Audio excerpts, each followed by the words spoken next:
Mes bien chers amis, mes bien chers abonnés, bonjour. Peut-on se mentir à soi-même? C'est le thème qui nous préoccupe aujourd'hui. Moi j'ai envie de poser une question simple. Est-ce qu'on peut vraiment dire qu'on se ment, que l'être humain se ment à lui-même parfois? Pourquoi je dis ça? Il y a plusieurs éléments qui rentrent en ligne de compte. Il y a l'état de conscience. En règle générale, le mensonge se fait avec un état de conscience. Tu mens pas sans savoir. Ou alors tu méconnais. Mais méconnaître quelque chose, quand tu le déclines, c'est pas mentir. Tu ne fais que traduire ce que tu méconnais, ce que tu ne connais pas. C'est pas un mensonge. Donc la notion de mentir induit l'état de conscience.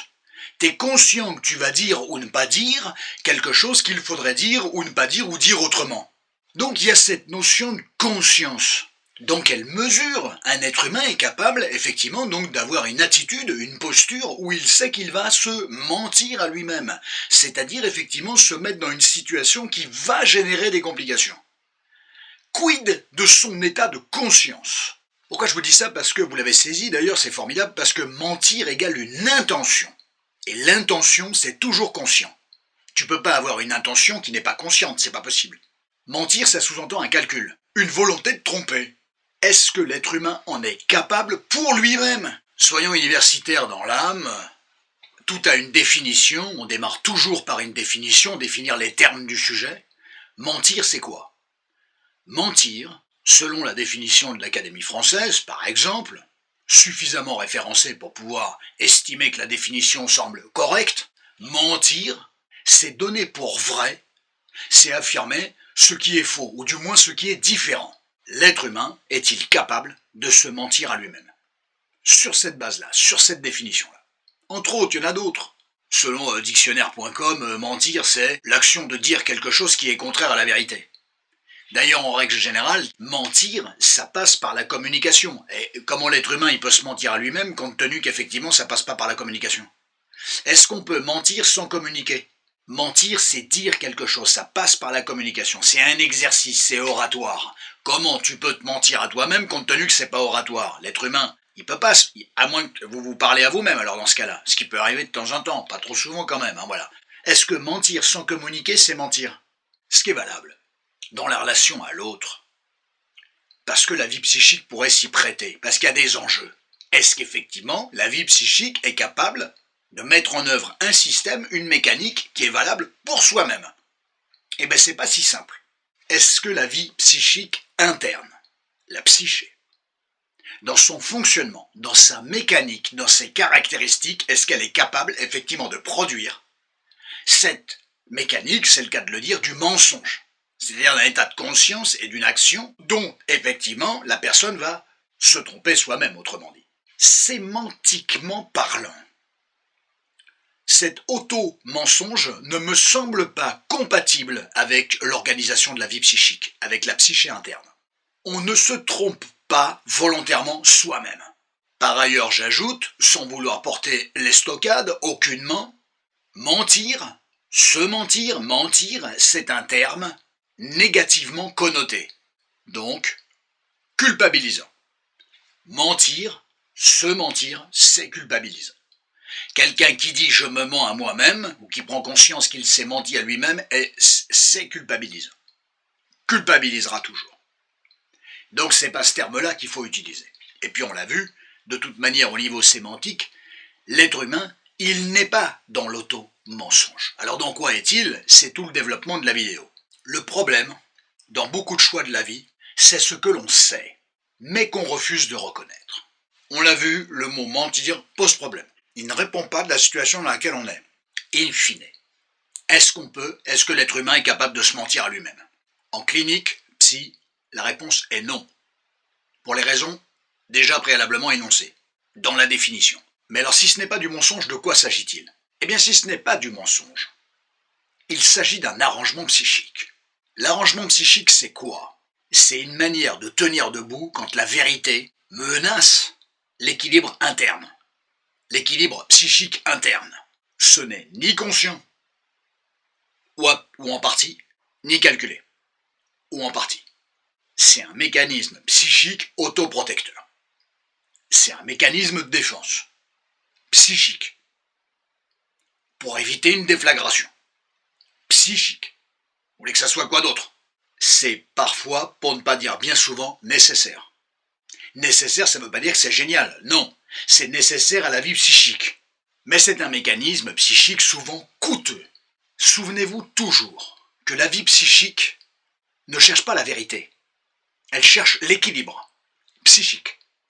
Ça ne se juge pas, la vie psychique. Ça se comprend, ça s'analyse, ça s'interprète, mais ça ne se juge pas. Et bien évidemment, ce mécanisme intervient principalement dans les relations humaines. C'est le paroxysme du mensonge en règle générale. Et oui, pour une raison très simple, c'est que la communication, vous la faites avec quoi? Vous parlez à votre tarte aux cerises, ou à votre poubelle, ou à votre cahier? Eh non, on parle à un être humain. C'est à lui qu'on s'adresse. Et c'est là où effectivement le mensonge peut émerger. Bien évidemment, c'est là aussi que dans les relations humaines, il y a vos choix personnels, mais il y a les choix qui induisent le rapport à l'autre, voire l'autre tout court. Les ruptures, notamment, par exemple, les relations de couple, les relations amicales, les relations familiales, et ainsi de suite. Le mensonge est partout. On pourrait dire que la communication est l'usage et le mensonge est l'exception. Eh bien, je me demande parfois si le mensonge ne serait pas l'usage et la communication saine l'exception. Je me demande. Mais c'est bien souvent, en règle générale, trop tard que les gens prennent conscience, réalisent qu'effectivement, il y a eu arrangement. Non pas mensonge, mais arrangement psychique. Tentative d'équilibrer la vie psychique, pour éviter effectivement une distorsion, un contrebalancement, une décompensation, du désappointement, un déséquilibre psychique, ipso facto organique bien souvent par la suite. Ce que l'être humain ne ment pas. Ce que l'être humain ne ment pas, il l'interprète. Il s'en arrange. Et l'interprétation, c'est le point aveugle de la vie psychique. L'interprétation, c'est le point aveugle de la vie psychique. Ce que l'on appelle se mentir à soi-même est toujours une construction interne, une construction psychique interne.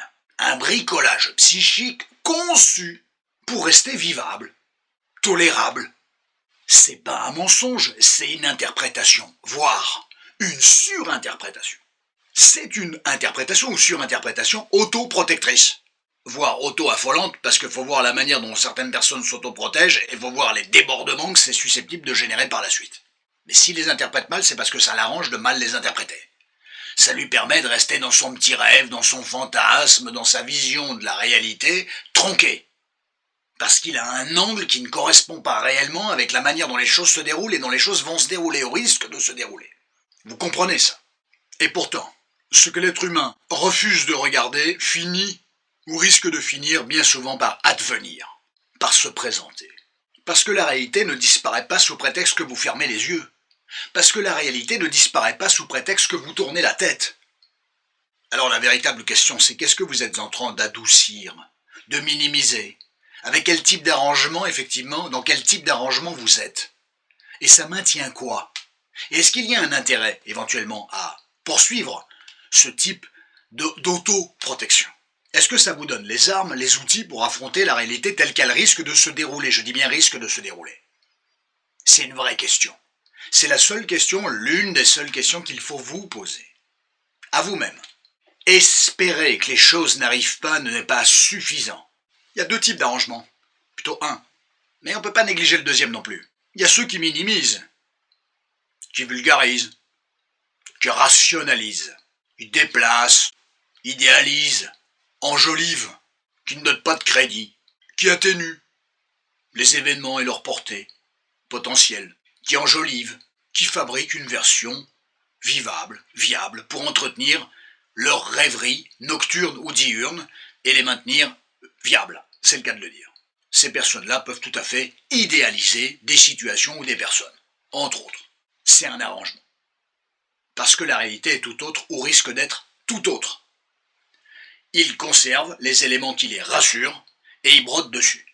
En prenant soin, c'est un arrangement, ça ne se juge pas, en prenant soin de mettre de côté les éléments qui les arrangent pas, qui les perturbent, qui pourraient les perturber. Et remettre en question leur petite rêverie. Alors est-ce que je vais l'assumer? Ça c'est une grande question. Et il n'y a pas beaucoup de personnes qui assument. Et c'est bien dommage. Il faut être responsable. Que vous fassiez des choix, quels qu'ils soient dans votre existence, c'est pas un problème, ça vous incombe. Mais assumez les choix ou vos choix. On peut pas passer une vie à renvoyer la balle dans le camp d'en face et en disant c'est de la faute de l'autre. Me semble-t-il. Soyons responsables. Responsable, c'est reconnaître et assumer ses choix. Et bien évidemment, il y a ceux qui maximisent. C'est plutôt l'anxiété, c'est plutôt les grands anxieux, ou les petits anxieux, où effectivement l'anxiété transforme un petit élément en un élément assez important. Le grain de sable devient désert, et la petite planche de bois devient paquebot, si vous me permettez les métaphores. Cliniquement, mécaniquement et cliniquement. Qu'est-ce que ça devient? Quel intitulé ça prend? Quel nom ça prend? C'est susceptible de prendre. Le déni. Le déni, ça peut être potentiellement une surprotection, ou une amplification anxieuse, ou un amour débordant, démesuré, peu importe. Un arrangement qui prendra un nom. Mais souvent, le terme de déni me semble incontournable. Mais ce ne sont pas des mensonges, il s'agit de structures autoprotectrices, des mécanismes psychiques conçus pour éviter l'effondrement, la douleur, la perte, la peur de la perte, l'anxiété. Cette mécanique, elle est ni bien ni mal. C'est une modalité psychique. C'est une stratégie de survie interne. C'est pas un mensonge. Ça répond pas à la sémantique et à la définition qu'on a vue ensemble au début de la vidéo. On est d'accord. Ça adoucit, ça protège, ça préserve, ça minimise, ça rassure, ça renforce. Peu importe, c'est casuistique, c'est dépendant de la problématique dans laquelle est chaque être humain. Bien souvent, la chute, inexorablement, finira par se produire, ce qui a été mis de côté, mis à l'écart. Inexorablement, la réalité rattrape. Mais j'insiste, ce ne sont pas des mensonges, des auto-mensonges. C'est une structure autoprotectrice qui intervient, qui interagit à l'intérieur, sans que ça soit conscient. Ça crée un arrangement et ça vise une protection. Pas la vérité, un équilibre, une protection. Si l'être humain n'est pas son maître protecteur, qui va l'être? J'ai pris un immense plaisir à décortiquer tout ça. On est allé assez loin aujourd'hui, on le fait souvent. Ça m'a plu, ça m'a passionné de vous éveiller sur des choses auxquelles, vues comme ça, je vous ai rien appris, mais on a pris un angle très particulier, très intéressant, et me semblant incontournable, j'ai bien dit me semblant incontournable. Prenez tous un immense soin de vous, à très bientôt chers amis pour d'autres réflexions.